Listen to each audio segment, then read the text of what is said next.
Brooksaw Antiques here. Today we have this 1942 Remington Remette vintage portable typewriter. I'm going to show you how to use the functions and make sure they all work.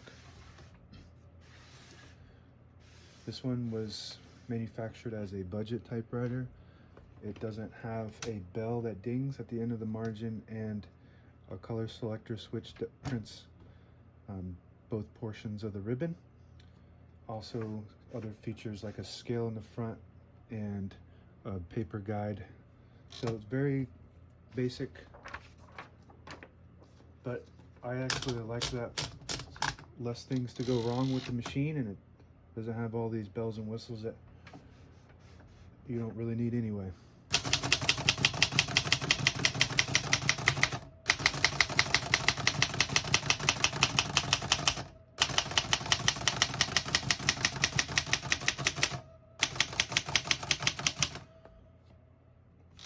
Got this line space on the left that if you just push it to the front, it'll skip 1 or 2 spaces. Right now we have it on single, but if you want to do double, this is the carriage release.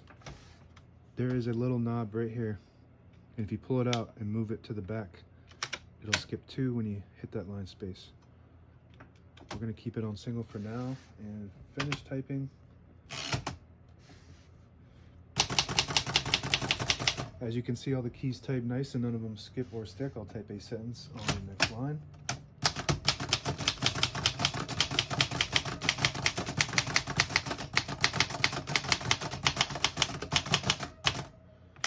Very nice typing machine for a budget typewriter.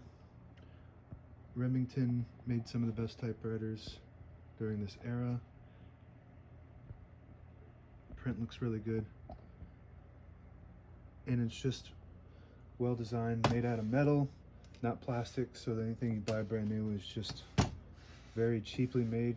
Even though this was a budget typewriter, for the time, if it was made today, it would be more expensive than anything that you would buy brand new right now, and 10 times better.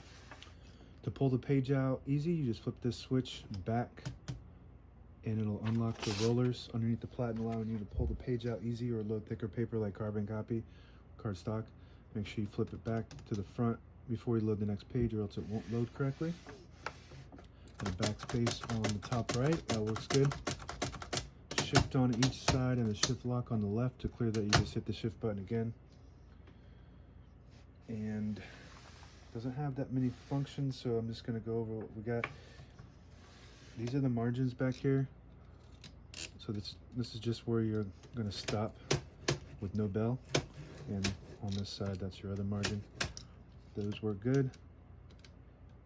This is your margin release. So if you get to the end of the margin, you just lift that up if you want to get past that margin and finish the word at the end of the page. And this switch behind the carriage release disables the spacing when you turn the knob, so you can get to an exact spot on the page. So you flip that up and you turn the knob. Each one of those clicks is 1 space. That works good. And the ribbon reverse, if you push this in, it'll pull to the right when you type. All the brand new ribbons loaded on the left, so we want it to pull in that direction. If you want to switch the direction, you just push it in from the side like that, and it'll start pulling to the right. That works good. And that's it. Now available on eBay or Etsy. Search Brooksaw Antiques.